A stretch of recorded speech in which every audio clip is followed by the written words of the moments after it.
नमस्कार दोस्तों, बहुत बहुत स्वागत है आप सभी का let's crack UPSC CSC Unacademy में। और आप हैं मेरे साथ। मेरा नाम है सुमित। दोस्तों, जैसा कि आप जानते हैं, हमारा ये स्पेशल सेशन है जिसके अंदर हमारा उम्मीद क्रैश कोर्स चल रहा है इस चैनल पर। और ऐसे में यहाँ पर हम इस क्रैश कोर्स के अंदर आप मेरे साथ हिस्ट्री यहाँ पर पढ़ रहे हैं। और हिस्ट्री को पढ़ते हुए हम अर्ली मिडिवल हिस्ट्री के फेज में पहुंच चुके हैं। और आज हम यहाँ पर अर्ली मिडिवल फेज के अंदर भारत के डीप साउथ में क्या चल रहा था इसको जानने वाले हैं। तो सेशन की शुरुआत करते हैं, सेशन को आगे बढ़ाते हैं।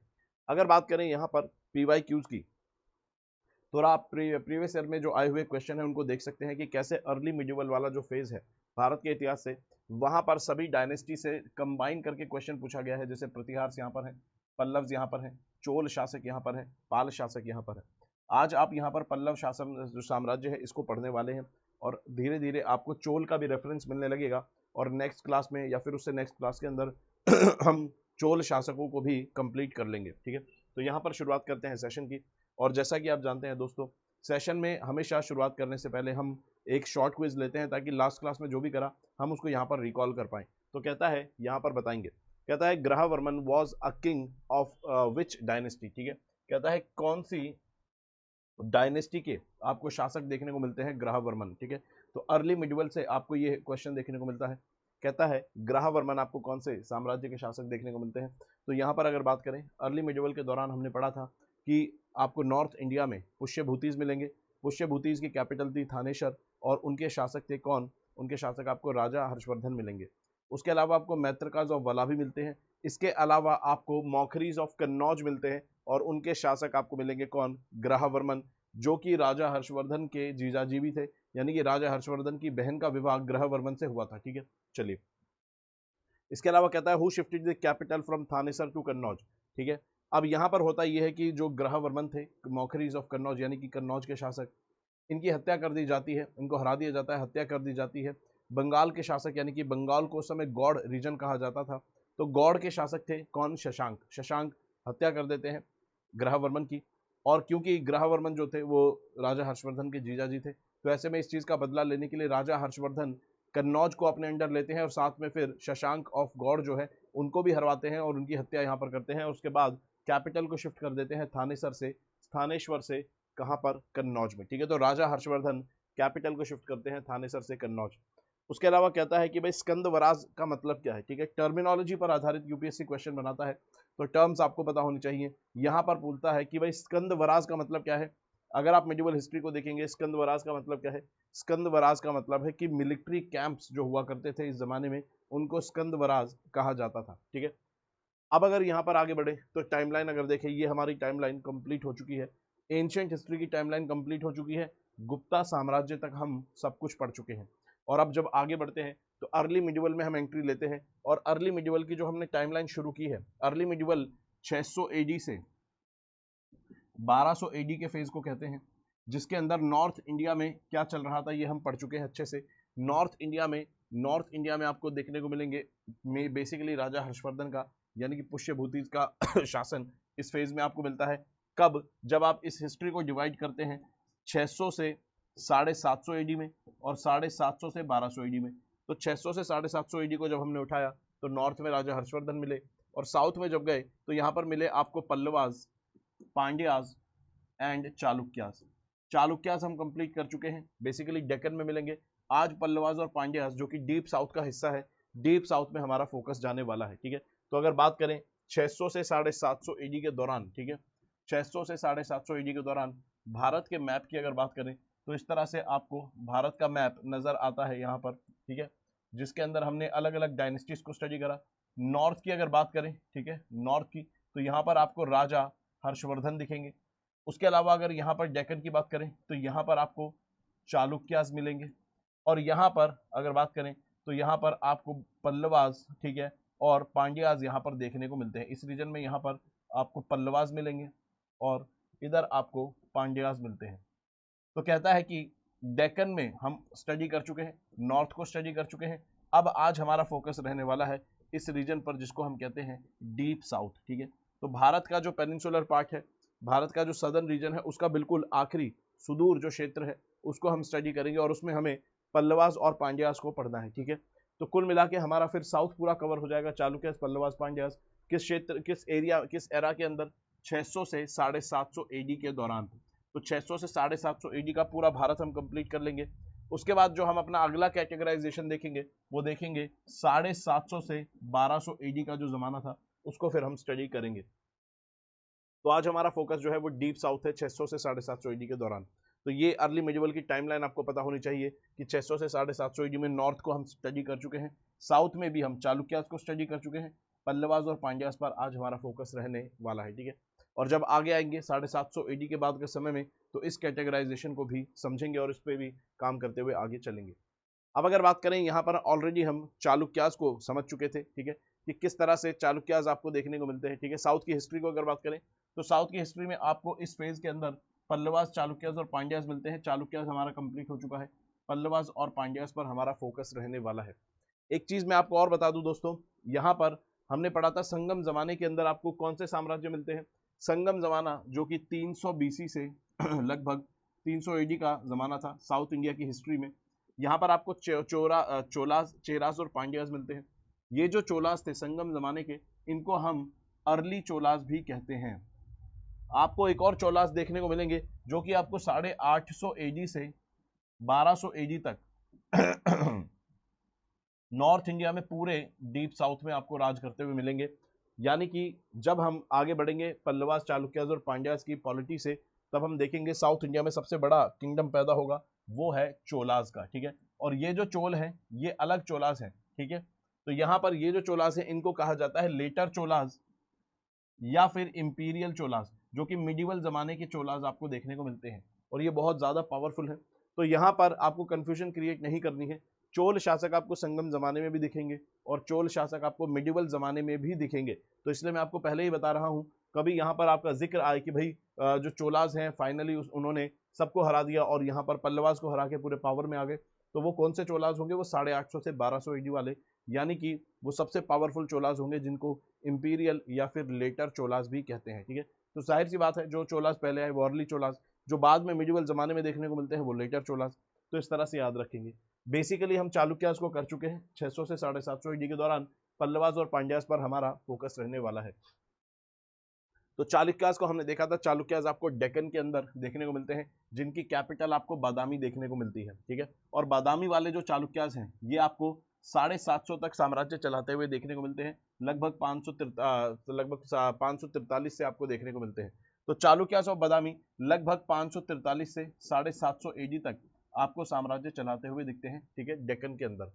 और अगर यहाँ पर बात करें चालुक्यास और बादामी या फिर इनकी कैपिटल को वटापी भी कहा जाता था, और हमने देखा था कि किस तरह से चालुक्यास का जिक्र आपको कई बार मिलेगा, ठीक है।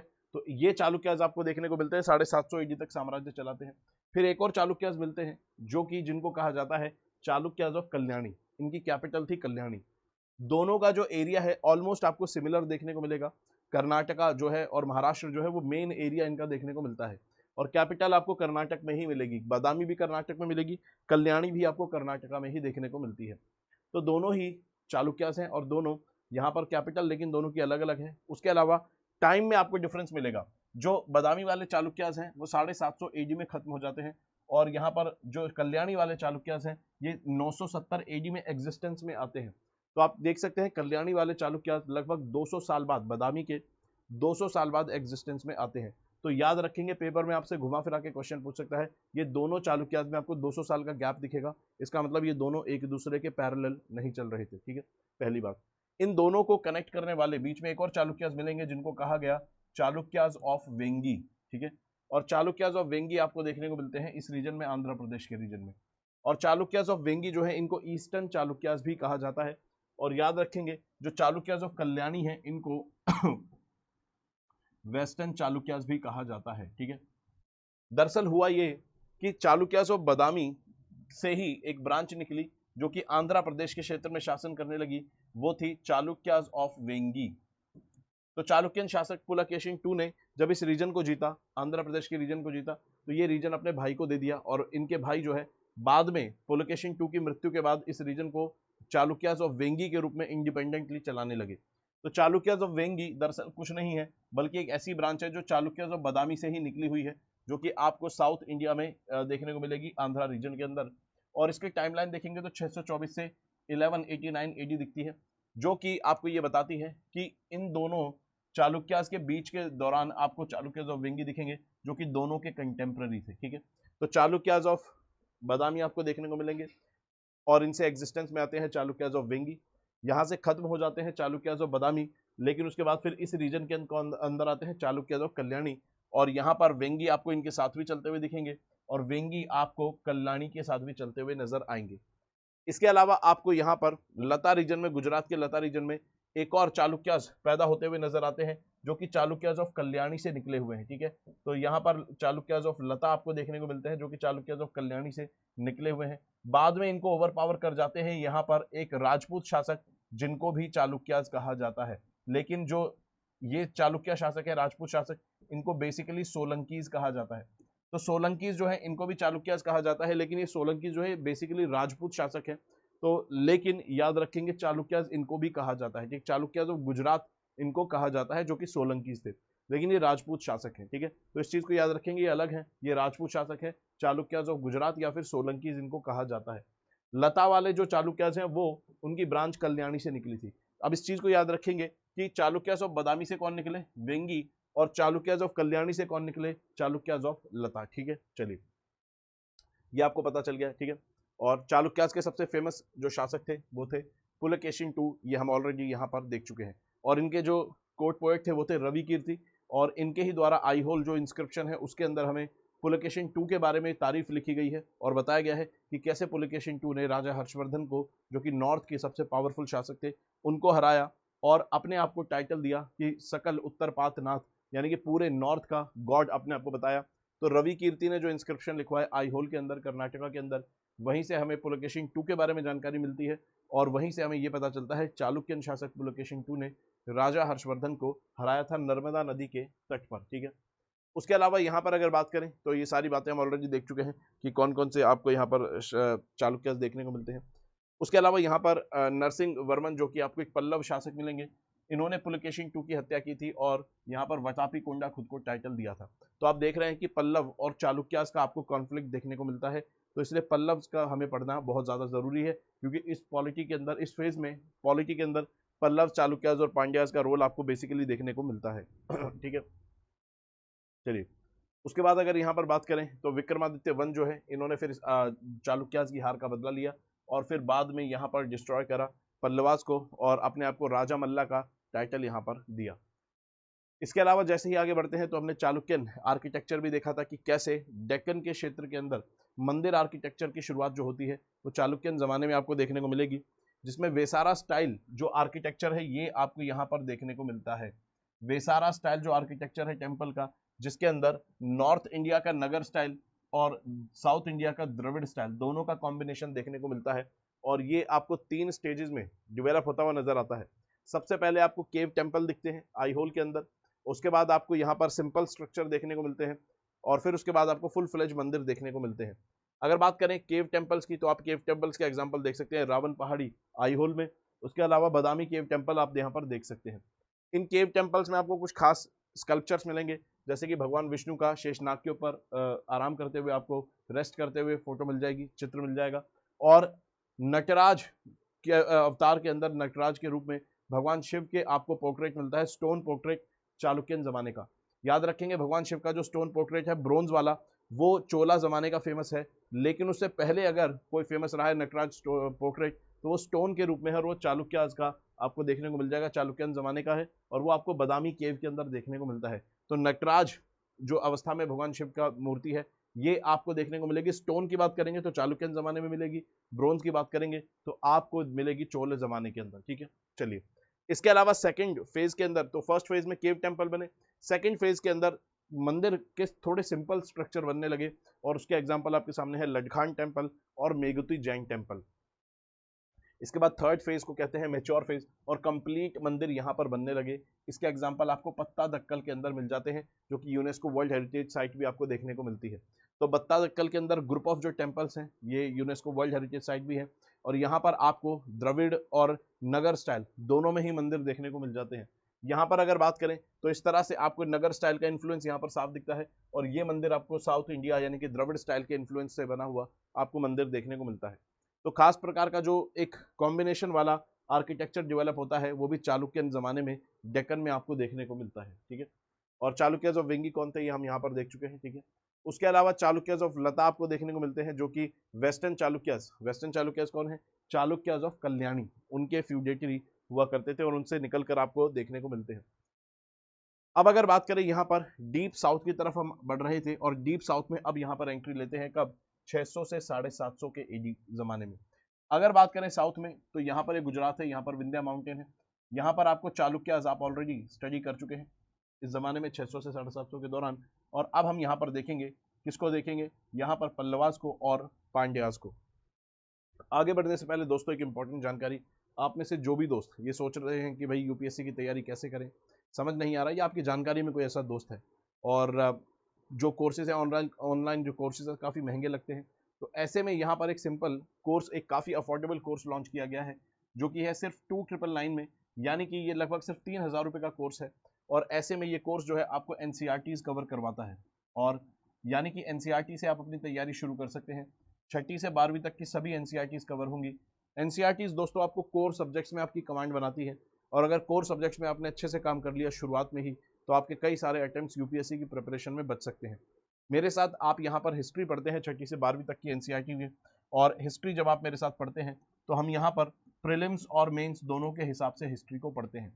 साथ में यहाँ पर दोस्तों आपको बाकी जो टॉप एजुकेटर्स हैं ये भी आपको ज्योग्राफी, पॉलिटी और इकोनॉमी की एनसीईआरटी कवर करवाते हैं।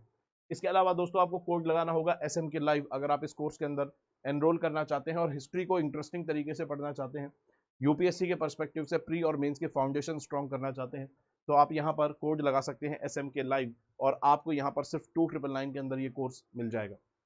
इसके अलावा दोस्तों यहाँ पर अनअकैडमी सिंगल सब्सक्रिप्शन से आपको मल्टीपल बेनिफिट्स देता है, जैसे कि आपको प्रीलिम्स के कोर्स का तो एक्सेस मिलता ही है, आपको प्रीलिम्स का क्रैश कोर्स का एक्सेस मिलता है, मेंस के क्वालिटी एनरिचमेंट प्रोग्राम का एक्सेस मिलता है, सीसैट का एक्सेस मिलता है, प्रीलिम्स और मेंस की टेस्ट सीरीज का भी एक्सेस मिलता है।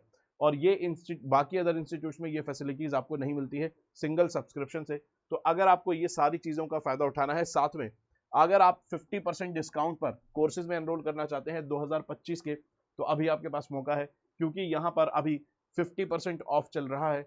साथ में आपका कोर्स 6 महीने और एक्स्ट्रा चलेगा। अगर आप बाइलिंगुअल बैच में एनरोल करना चाहते हैं तो भी आप यहाँ पे कर सकते हैं। इसके अलावा इंग्लिश मीडियम में एनरोल करना चाहते हैं तो भी आप यहाँ पर कर सकते हैं 50% डिस्काउंट पर, साथ में 6 महीने कोर्स एक्स्ट्रा चलेगा। उसके अलावा यहाँ पर आपको मेंटोरशिप मिलेगी, टेस्ट सीरीज का एक्सेस मिलेगा, ये सारी चीजें तो मिलेंगी।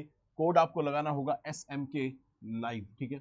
SMK लाइव अगर आप कोड लगाते हैं तो आप इन सभी कोर्सेज के अंदर एनरोल कर सकते हैं विद ये सारी फैसिलिटीज, ठीक है। चलिए अब अगर बात करें यानी कि डीप साउथ की, साउथ इंडिया के बिल्कुल आखिरी हिस्से की अगर बात करें, तो यहाँ पर आपको देखने को मिलेगा इस जमाने में 600 से 750 AD के दौरान आपको पल्लवास ऑफ कांची मिलेंगे, यानी कि जिनकी कैपिटल कांचीपुरम थी, कांची, और पांड्याज ऑफ मदुरई आपको यहाँ पर पॉलिटी में इंपॉर्टेंट रोल प्ले करते हुए नजर आएंगे।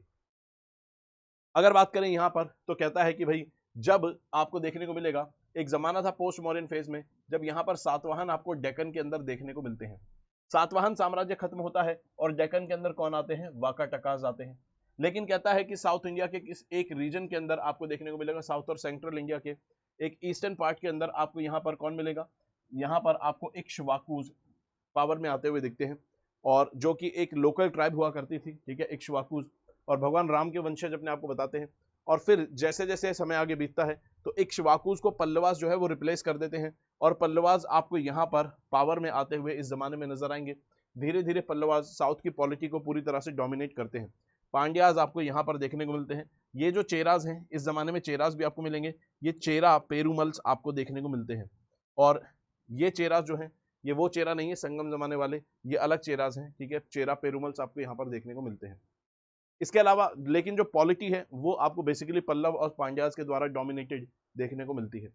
अब अगर बात करें यहाँ पर तो कहता है कि सातवाहन के बाद आपको डेक्कन में वकटकास मिलते हैं, और ईस्टर्न इंडिया की तरफ आपको इक्ष्वाकुज थोड़े देखने को मिलते हैं।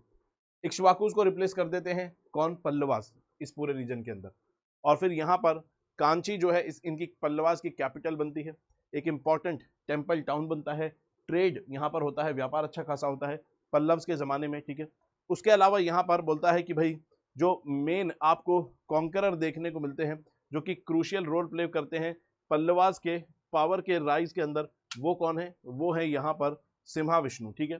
और कहता है कि सिम्हाविष्णु जो है इन्होंने इक्ष्वाकुस को हराया और पल्लव साम्राज्य की स्थापना इन्होंने की, किन्होंने? सिम्हाविष्णु ने। तो याद रखेंगे, पल्लव साम्राज्य की स्थापना किसने की? सिम्हाविष्णु पल्लव साम्राज्य की स्थापना करते हैं इक्ष्वाकुस को हराकर, ठीक है। तो इक्ष्वाकुस को हराकर पल्लव साम्राज्य की स्थापना कौन करते हैं? सिम्हाविष्णु, ठीक है। सिम्हाविष्णु यहाँ पर पल्लव साम्राज्य की स्थापना करते हैं। एक मिनट दोस्तों।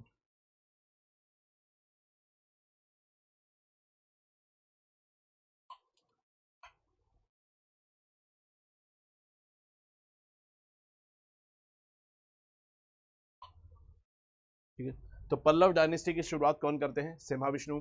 और सिम्हाविष्णु इक्ष्वाकुस को हराकर ये काम यहाँ पर शुरू करते हैं। और यहाँ पर पल्लव जमाने के अंदर आपको एक और खास प्रकार के जो डायनेस्टी कह लीजिए, ट्राइब, जिनको कहा गया था कालाभ्रास, इनके द्वारा यहाँ पर कुछ पॉलिटिकल डिस्टर्बेंस देखने को मिलता है और पल्लव इनको भी कंट्रोल करने की कोशिश करते हैं और सक्सेसफुली इनको कंट्रोल यहाँ पर करते हैं। सिम्हाविष्णु अपने आप को टाइटल देते हैं अवनी सिम्हा, यानी कि लायन ऑफ द अर्थ, ठीक है। तो आप देख सकते हैं कितने इंपॉर्टेंट टाइटल्स पहले दिया करते थे, थोड़े यूनिक। तो lion of the earth Avani Simha अपने आप को यहाँ पर कौन कहते हैं? सिम्हा विष्णु अपने आप को टाइटल देते हैं। इसके बाद आपको यहाँ पर अब जो शासक मिलेंगे पल्लव जमाने के, ये जो शासक हैं टेम्पल आर्किटेक्चर में इंपॉर्टेंट रोल प्ले करने वाले हैं, जैसे कि महेंद्र वर्मन, ठीक है। तो आपको महेंद्र वर्मन यहाँ पर देखने को मिलेंगे और महेंद्र वर्मन जो थे ये पुलकेशिन II के द्वारा हराए गए थे। तो जब हमने बात करी थी कि पुलकेशिन II ने पल्लवास को हराया था, तो पुलकेशिन II ने यहाँ पर महेंद्र वर्मन को हराया था और यहाँ पर पल्लव साम्राज्य को एनेक्स भी किया था, उनको यहाँ पर पल्लव साम्राज्य के अंदर इन्होंने चढ़ाई की थी, उनको एनेक्स किया था, उस पर कब्जा भी किया था, ठीक है। इसके अलावा यहाँ पर महेंद्र वर्मन ने लिखी है मट्ट विलासा प्रहासना, ठीक है। तो याद रखेंगे, जब भी कोई शासक कोई काम करता है लिटरेचर लिखने का, कोई टेक्स्ट लिखने का, वो बहुत इंपॉर्टेंट हो जाता है। तो इस चीज को याद रखेंगे। यहाँ पर कहता है मट्ट विलासन प्रहासना किसने लिखी थी? ये लिखी थी महेंद्र वर्मन ने, जो कि पल्लव शासक आपको देखने को मिलेंगे।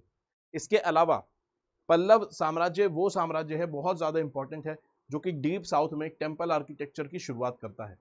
हम जब भी टेम्पल आर्किटेक्चर पढ़ते हैं साउथ इंडिया का, तो हम मंदिरों के नाम पर जो एग्जाम्पल्स का इस्तेमाल करते हैं वो दरअसल चोला शासकों के द्वारा बनाए गए मंदिरों का एग्जाम्पल लेते हैं। तो हमारे दिमाग में कई बार ये इमेज बन जाती है कि भाई साउथ इंडिया में टेम्पल आर्किटेक्चर की शुरुआत शायद चोल शासकों ने की होगी, तो ऐसा नहीं है। साउथ इंडिया में टेम्पल आर्किटेक्चर की शुरुआत पल्लव शासकों ने की और यहीं से द्रविड़ आर्किटेक्चर इवॉल्व होता है। और द्रविड़ आर्किटेक्चर अपनी पीक पर पहुंचता है कब? जब चोल शासक आपको साउथ इंडिया में देखने को मिलते हैं। तो शुरुआत कौन करता है? पल्लव शासक। और पल्लव शासकों के अंदर भी महेंद्र वर्मन जो है ये शुरुआत करते हैं टेम्पल आर्किटेक्चर की, ठीक है। तो यहाँ पर टेम्पल आर्किटेक्चर की शुरुआत महेंद्र वर्मन के जमाने में आपको होती हुई नजर आती है, ठीक है।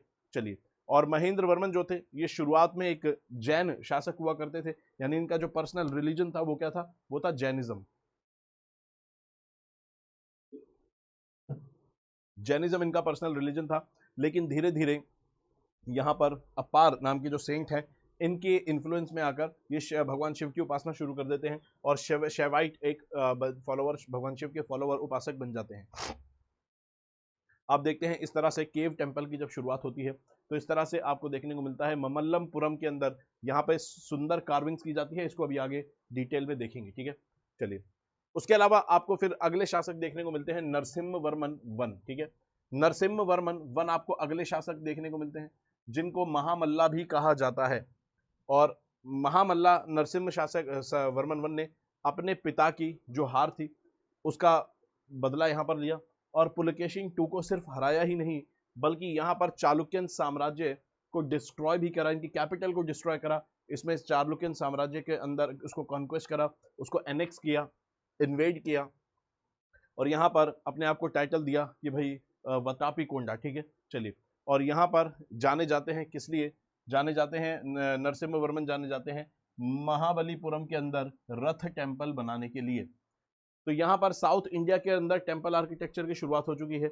महेंद्र वर्मन केव टेम्पल बनाएंगे जो कि स्टेज 1 के मंदिर है, ठीक है। उसके बाद सेकंड स्टेज के जो मंदिर है वो कौन बनाएंगे? उनके बेटे नरसिम्हा वर्मन वन, जो कि थोड़े सिंपल स्ट्रक्चर आपको देखने को मिलते हैं। इस तरह के सिंपल स्ट्रक्चर आपको देखने को मिलेंगे रथ टेम्पल, ये नरसिम्हा वर्मन वन बनाएंगे, ठीक है। चलिए, उसके अलावा यहाँ पर नरसिम्हवर्मन महाबलीपुरम के अंदर ये बनाते हैं, जिसको ममल्लमपुरम भी कहा जाता है। ठीक है, चलिए, इसके अलावा अगर बात करें यहाँ पर कहता है नरसिम्हवर्मन 2 अगले शासक आपको देखने को मिलते हैं, जो कि जाने जाते हैं कैलाशनाथ टेम्पल बनवाने के लिए। अब कैलाशनाथ टेम्पल खुद में एक स्टैंड अलोन पूरा एक कंप्लीट मंदिर आपको देखने को मिलता है।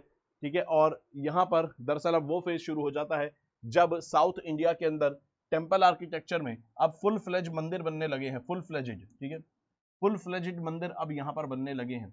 ना तो केव टेम्पल है, ना ही सिंपल स्ट्रक्चर है, पूरे बाकायदा पूरे कंप्लीट मंदिर है। वो थर्ड फेज के मंदिर जो है वो आपको नरसिम्हवर्मन 2 के दौरान देखने को मिलेंगे। तो शोर टेम्पल ऐसे ही मंदिर का एक एग्जाम्पल है महाबलीपुरम के अंदर।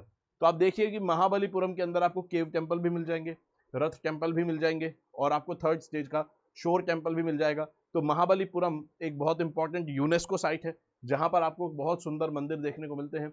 और ये आपको बताता है कि कैसे भारत में डीप साउथ में टेम्पल आर्किटेक्चर की शुरुआत होती है, और पल्लव जमाने से वो शुरुआत होती है। ठीक है, और यहाँ से इन्होंने चाइना में अम्बेसडर यानी कि राजदूत भी भेजे थे। इसके अलावा आपको अपराजित देखने को मिलते हैं, अपराजित जो कि यहाँ पर आखिरी पल्लव शासक जाने जाते हैं। और यहाँ पर इनके जमाने में बताया जाता है कि वेस्टर्न गंगा डायनेस्टी और चोलास की मदद से इन्होंने पांड्यास को हराया था। ठीक है, तो आपस में पॉलिटिकल राइवलरी चलती रहती थी, पांडवास को यहाँ पर हराया था। उसके अलावा यहाँ पर 893 के दौरान बताया जाता है कि पल्लव्स को फाइनली किसने उखाड़ फेंका था?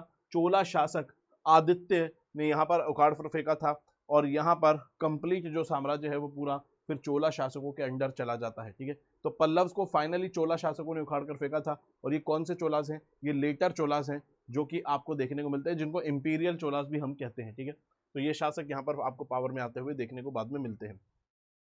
उसके अलावा यहाँ पर अगर बात करें तो यहाँ पर टेम्पल आर्किटेक्चर की बात कर दी कि द्रविडियन आर्किटेक्चर की जो शुरुआत हुई थी पल्लव साम्राज्य के जमाने में ही आपको देखने को मिलेगी, और महाबलीपुरम के अंदर सुंदर मंदिर यहाँ पर बनाए गए थे। और एंशिएंट पोर्ट सिटी ममल्लमपुरम या महाबलीपुरम जो था, इसको कहा जाता था, यूनेस्को वर्ल्ड हेरिटेज साइट है। अब यहाँ पर एक चीज आपको समझनी होगी दोस्तों, कहीं पे भी मंदिर की शुरुआत जो होती है, चाहे आप नॉर्थ इंडिया में देखें, चाहे डेक्कन में देखें, या फिर डीप साउथ में देखें, टेम्पल आर्किटेक्चर की शुरुआत आपको 3 स्टेजेस में होती हुई नजर आती है। पहली जो स्टेज होती है उसमें गुफाओं को काटकर केव टेम्पल्स बनाए जाते हैं। उसके बाद मंदिर के सिंपल स्ट्रक्चर बनाए जाते हैं, और थर्ड स्टेज होती है जिसमें फुल फ्लेजेड आपको मंदिर मिलता है। तो यहां पर अगर बात करें, सेम पैटर्न यहां भी फॉलो होता है। ये सेम पैटर्न आपको चालुक्य के द्वारा भी पैटर्न फॉलो होता हुआ मिलेगा, जो डेक्कन में टेम्पल आर्किटेक्चर की शुरुआत करते हैं, और नॉर्थ में गुप्ताज शुरुआत करते हैं। तो वहां पर भी आपको सेम पैटर्न देखने को मिलता है। अगर बात करें यहाँ पर, तो शुरुआत में रॉक कट टेम्पल बनेंगे। ये रॉक कट टेम्पल की शुरुआत हुई महेंद्र वर्मन के जमाने में, तो इसको Mahendra Varman group of temples भी कहते हैं। और इसमें आपको वराह केव टेम्पल मिलेगा, कृष्ण केव टेम्पल मिलेगा, पंच पांडव केव टेम्पल मिलेगा, और महिषासुर मर्दनी मंडप आपको देखने को मिलता है। ठीक है, और इस जमाने के अंदर यहाँ पर एक केव को, एक मंदिर जो बनता है यहाँ पर, उसे दरअसल मंडप कहा जाता था। ठीक है, तो मंडप अगर बोले तो आप समझ जाएंगे कि वो मंदिर की ही बात कर रहा है। तो केव टेम्पल को मंडप भी कहा जाता था। यहाँ पर आप देखिए वराह इनकारनेशन भगवान विष्णु का देखने को मिलता है, जो कि पल्लव जमाने में जो मंदिर बने यहाँ पर आपको मिलता है। ऐसा ही वराह अवतार आपको गुप्ता साम्राज्य में देखने को मिलता है। मुझे बताएंगे गुप्ता साम्राज्य में जो वराह अवतार भगवान विष्णु का आपको देखने को मिलता है, वो कौन सी गुफाओं में देखने को मिलता है? कौन सी गुफा, उस गुफा का, उस केव टेम्पल का नाम क्या है, बताएंगे? इसके अलावा आप देख सकते हैं इस तरह से चट्टान को काटकर रॉक कट फॉर्म में यहाँ पर मंदिर इस तरह से बनाए गए। कृष्ण केव टेम्पल आप यहाँ पर देख सकते हैं, और इस तरह से चट्टान को काटकर मंदिर शुरुआत की फर्स्ट स्टेज के अंदर यहाँ पर इस तरह से बनाए गए। पंच पांडव केव आप यहाँ पर देख सकते हैं, महिषासुर मर्दिनी आप केव यहाँ पर देख सकते हैं, इस तरह से बनाए गए। और इस जमाने में फर्स्ट स्टेज के अंदर ही यहाँ पर क्योंकि केव टेम्पल बनाए जा रहे थे, तो गुफाओं के बाहर आपको नक्काशी सुंदर सुंदर मिलेगी, जिसमें एक फेमस जो नक्काशी है वो है भगीरथ की तपस्या या फिर अर्जुन की तपस्या, अर्जुनास पेनेंस या फिर भगीरथ पेनेंस, जिसके अंदर ये बताया गया है कि कैसे गंगा नदी जो कि स्वर्ग में बहती थी उसको धरती पर लाया गया तपस्या के द्वारा। तो ये आपको देखने को मिलेगा अर्जुनास पेनेंस या फिर भगीरथ पेनेंस। ठीक है, जो तपस्या है ये आपको देखने को मिलेगा फर्स्ट स्टेज के मंदिरों में, आपको केव टेम्पल के रूप में देखने को मिलती है। पल्लव शासकों से जुड़ी है, कहां पर है? महाबलीपुरम के अंदर है, जो कि एक यूनेस्को साइट है। सेकंड स्टेज के जो मंदिर आपको देखने को मिलते हैं वो कौन से हैं? जो कि सिंपल स्ट्रक्चर बनते हुए नजर आएंगे। अब आप यहां पर देख सकते हैं मंदिर के स्ट्रक्चर अलग से बन रहे हैं, केव के अंदर, गुफा के अंदर नहीं है। अलग से स्ट्रक्चर यहाँ पर बन रहे हैं, लेकिन काफी सिंपल स्ट्रक्चर मंदिर के बन रहे हैं, ठीक है। ये रॉक कट ही है अभी भी, ये रॉक कट आपको देखने को मिलेंगे, और इनको कहा गया रथ टेम्पल्स, ठीक है, इनको कहा गया रथ टेम्पल्स। और इसमें फेमस मिलेगा पांडव रथ मिलेंगे, यानी कि 5 पांडव जो है उनके रथ आपको मिलेंगे, द्रौपदी का रथ भी मिलेगा, ठीक है, और लगभग 7th सेंचुरी एडी के आसपास देखने को ही मिलते हैं। और ये भी अर्लीस्ट रॉक कट टेम्पल्स में से एक आपको देखने को मिलते हैं, ठीक है। तो रॉक कट ही है, लेकिन ये केव नहीं है, ये सिंपल स्ट्रक्चर के रूप में मंदिर अब आपको अलग से बनते हुए नजर आते हैं। लेकिन हाँ, वैसा विशाल स्ट्रक्चर मंदिर का नहीं है जो कि आज हम देखते हैं कि अलग अलग मंदिर के हिस्से दिखते हैं, गर्भगृह, आपको शिखर अलग दिखता है, बाउंड्रीज अलग दिखती है, वैसा नहीं है। सिंपल स्ट्रक्चर स्टैंड अलोन बनने लगे हैं, ठीक है। जैसे धर्मराज रथ आपको मिल जाएगा, भीम रथ, अर्जुन रथ, नकुल रथ, ठीक है, सहदेव, और आपको द्रौपदी रथ भी मिल जाएगा, सबसे छोटा द्रौपदी रथ आपको देखने को मिलता है। तीसरे स्टेज के जो मंदिर है, इसका सबसे बेस्ट एग्जांपल आपको दिखता है शोर टेम्पल। यहाँ पर अब फुल फ्लेजेड मंदिर बनने लगेंगे, पूरा स्ट्रक्चर मंदिर का आपको देखने को मिलता है, और यहाँ पर ये नरसिम्हा वर्मन 2 के द्वारा बनवाए जाने लगे। और सेकंड स्टेज जो थी नरसिम्हा वर्मन 1 के दौरान आपको देखने को मिलती है। तो यहाँ पर अगर बात करें, फर्स्ट स्टेज की जो मंदिर थे वो महेंद्र वर्मन 1 ने बनवाए, महेंद्र वर्मन ने। सेकंड स्टेज के मंदिर नरसिम्हा वर्मन 1 ने बनवाए, और थर्ड स्टेज के मंदिर जो थे वो नरसिम्हा वर्मन 2 ने बनवाए। तो याद रखने में भी आपको कोई समस्या नहीं होगी। एम जो है वो एन से पहले आता है, तो याद जाहिर सी बात है महेंद्र वर्मन पहले मंदिर बनवाएंगे। केव टेम्पल कौन बनवाएगा? महेंद्र टेम्पल, महेंद्र वर्मन। उसके बाद NV1 और NV2, ठीक है। तो केव टेम्पल बनवाए महेंद्र वर्मन ने, रथ टेम्पल बनवाए नरसिम्हा वर्मन 1 ने, और फुल फ्लेजेड शोर मंदिर बनवाया नरसिम्हा वर्मन 2 ने, जो कि तीसरे स्टेज का मंदिर है, ठीक है। और ये शोर मंदिर अब आप देख सकते हैं, शोर टेम्पल, जिसमें आपको कंप्लीट स्ट्रक्चर आप देखिए, पूरा एक बहुत बड़ा स्ट्रक्चर है, जिसमें आपको प्रॉपर यहाँ विमान दिख रहा है, यहाँ पर शिखर दिख रहा है, यहाँ पर आपको गर्भगृह दिखेगा, ठीक है, मंडप दिखेगा, प्रॉपर मंदिर आपको बनता हुआ नजर आता है, भगवान शिव से जुड़ा हुआ। इसके अलावा इस जमाने में पल्लव्स को हमने पढ़ लिया, पांड्यास जो थे ये भी एक इंपॉर्टेंट रोल प्ले कर रहे थे यहाँ की पूरी पॉलिटी के अंदर। और यहाँ पर मदुरई के अंदर आपको पांड्यास बेसिकली देखने को मिलते हैं। तो यहाँ पर आप देखिए पांड्यास आपको यहाँ पर देखने को मिलते हैं इस जमाने के अंदर, ठीक है। चालुक्यास यहाँ पर है, चोलास भी यहाँ पर पावर जो है अब कैप्चर कर चुके हैं, ठीक है। चोलास जो है पावर कैप्चर कर चुके हैं, पल्लवास को हटा चुके हैं, ठीक है। ये मैप आपको ये दर्शाता है।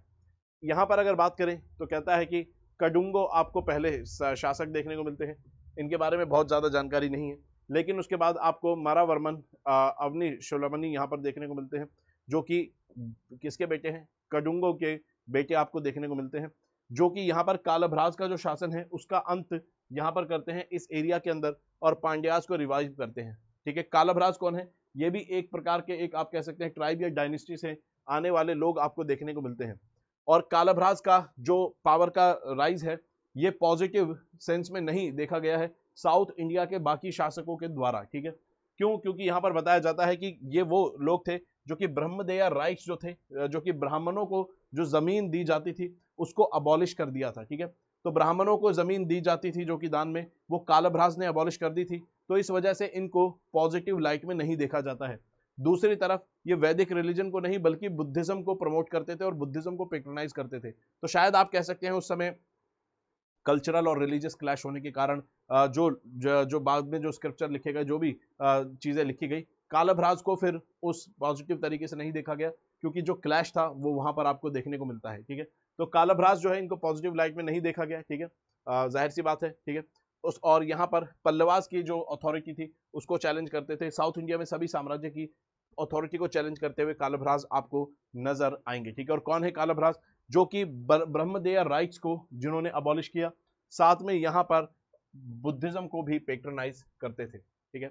और कालभ्राज ने अच्छे खासे स्केल पर रिवोल्ट किया था। और यहाँ पर बताया जाता है कि पांडवास, पल्लवास और चालुक्यास तीनों को एक साथ मिलना पड़ा, तब जाके कालभ्राज को कंट्रोल साउथ इंडिया के अंदर किया गया, ठीक है। तो कालभ्राज के रिवोल्ट को दबाने के लिए पांडवास, पल्लवास, पांड्यास और चालुक्यास सब एक साथ मिलकर आते हैं और कालभ्राज का रिवोल्ट दबाते हैं। इसके अलावा आपको पांड्या शासक मिलेंगे राजसिम्हा, ठीक है, जिन्होंने पल्लव शासकों को यहाँ पर हराया और अपने आप को टाइटल दिया पल्लव भंजना, ठीक है। तो आप देख सकते हैं पांड्यावास और पल्लवास में भी राइवलरी चल रही थी, चालुक्यास और पल्लवास में भी चल रही थी, और यहाँ पर जो राजसिम्हा है ये पल्लवास को हराकर पल्लव भंजन अपने आप को टाइटल यहाँ पर देते हैं। और फिर धीरे धीरे होता यह है कि पांड्यास को भी कौन ओवर का पावर कर लेते हैं? चोलास, ठीक है। तो जैसे हमने बात करी थी कि अभी आपने लास्ट में मैप देखा कि ये वो मैप है जो आपको बता रहा है कि यहाँ पर पांड्यास हैं और चोलाज पल्लवास को हरा चुके हैं। धीरे धीरे आप देखेंगे चोलाज पांड्यास को भी हरा देंगे और इस पूरे एरिया में यहाँ पर आपको एक समय आएगा जब चोला ही चोला आपको नजर आएंगे, ठीक है। तो चोलाज सबको ओवर पावर साउथ इंडिया में कर लेते हैं। इसके अलावा कुछ और भी आपको शासन देखने को मिल जाएंगे, जैसे कदम्बाज, आपको बनवासी के कदम्बाज देखने को मिल जाएंगे। यहाँ पर आपको कदम्बाज मिलेंगे, इनकी कैपिटल थी बनवासी, ठीक है, नॉर्दर्न कर्नाटका में देखने को मिलते हैं बनवासी, या फिर वैजंती इनकी कैपिटल को कहा जाता है, ठीक है। उसके अलावा यहाँ पर ये आपको देखने को मिलेंगे कि पल्लवास के कंटेम्प्रेरी हुआ करते थे और बताया जाता है इनका ओरिजिन जो है वो ब्राह्मण, आपको ओरिजिन इनका देखने को मिलता है। कदम्बाज की फाउंडेशन जो रखी थी वो मयूर शर्मन ने रखी थी, ठीक है, जो कि यहाँ पर बताया जाता है कि जिन्होंने पल्लवास को हराया था। तो आप यहाँ पर देख सकते हैं, यहाँ पर कदम्बाज आपको मिलेंगे, यहाँ पर पल्लवाज मिलेंगे, यहाँ पर पांड्याज मिलेंगे। तो कदम्बाज, पल्लवाज और पांड्याज दोनों के कंटेम्प्रेरी आपको देखने को मिलते हैं। इसके अलावा बीच में आपको एक और डायनेस्टी दिखेगी, गंगाज। तो गंगाज आपको जो देखने को मिलते हैं, ठीक है, गंगाज के ईस्टर्न में आपको पल्लवाज मिलेंगे और गंगाज के वेस्ट में आपको कदम्बाज देखने को मिलते हैं। तो वेस्टर्न गंगाज जिनकी कैपिटल थी मैसूर, ये भी एक डायनेस्टी इस जमाने में आपको देखने को मिलती है और ये आपको पल्लवास के, पांड्यास के, कदम्बाज के कंटेम्प्रेरी देखने को मिलते हैं। और इनके ईस्ट में आपको पल्लवास मिलेंगे, इनके वेस्ट में आपको कदम्बाज देखने को मिलते हैं, ठीक है। ये सारी बातें यहाँ पर ऑलरेडी हम देख चुके हैं। इनकी जो अर्लीस्ट कैपिटल थी, बताया जाता है कोलार जो गोल्ड फील्ड है कर्नाटका में, उसके आसपास इनकी कैपिटल हुआ करती थी, लेकिन बाद में फिर जो मैसूर है वहां पर आपको इनकी कैपिटल देखने को मिलेगी। और यहाँ पर जैन साधुओं को लैंड ग्रांट्स देने के लिए कदम्बाज जो है जाने जाते हैं। तो दोस्तों डीप साउथ की हिस्ट्री हम ऑलरेडी पढ़ चुके हैं, अब यहाँ पर कंप्लीट हो चुकी है। नेक्स्ट क्लास के अंदर हम 750 से 1200 एडी का जो फेज है उसको शुरू करेंगे। और यहाँ पर अगर आपको एनसीईआरटी अच्छे से डिटेल में पढ़नी है और बहुत अफोर्डेबल प्राइस में, तो आप यहाँ पर एनसीईआरटी मेरे साथ पढ़ सकते हैं 6ठी से 12वीं तक की, जिसमें मेरे साथ आप यहाँ पर हिस्ट्री पढ़ते हैं और हिस्ट्री हम प्रीलिम्स और मेंस सब कुछ ध्यान रखते हैं। बाकी टॉप एजुकेटर्स भी आपको ज्योग्राफी, पॉलिटी, इकोनॉमी की एनसीईआरटी कंप्लीट करवाते हैं। कोड आपको लगाना होगा SMK लाइव, अगर आप इस कोर्स के अंदर एनरोल करना चाहते हैं, वो भी अफोर्डेबल प्राइस में। डिस्क्रिप्शन बॉक्स में आपको इसका लिंक प्रोवाइड करा दिया जाएगा। इसके अलावा दोस्तों यहाँ पर अनअकैडमी आपको सिंगल सब्सक्रिप्शन से मल्टीपल बेनिफिट्स देता है, जैसे कि सीसेट का एक्सेस, आपको मेंस के क्वालिटी एनरिचमेंट प्रोग्राम का एक्सेस, प्रीलिम्स और मेंस की टेस्ट सीरीज, सब आपको सिंगल सब्सक्रिप्शन से मिलता है, जो कि बाकी इंस्टीट्यूट्स में नहीं मिलता है। साथ में 50% डिस्काउंट अभी यहाँ पर चल रहा है, यानी कि आप 50% कम दाम पर कोर्सेज में एनरोल कर सकते हैं। 6 महीने कोर्स आपको एक्स्ट्रा मिलता है। तो एक तरफ से आपको 50% डिस्काउंट मिल रहा है, दूसरी तरफ से आपका कोर्स आधे साल और एक्स्ट्रा चलेगा। अगर आप 2025 के बैचेस में एनरोल करना चाहते हैं, चाहे बाइलिंगुअल बैच में एनरोल करें या फिर इंग्लिश मीडियम के बैच के अंदर, कोड आपको लगाना होगा SMK लाइव और आप 50% डिस्काउंट पर एनरोल कर सकते हैं। दोस्तों यहाँ पर जाते जाते इस क्वेश्चन का जवाब देंगे और कमेंट बॉक्स में इसका जवाब देंगे। कहता है during the Harsha's time the chief of all the villages was called. राजा हर्षवर्धन के जमाने में सभी गांव का जो मुखिया होता था उसको क्या कहा जाता था, इसका कमेंट बॉक्स के अंदर जवाब देंगे, ठीक है।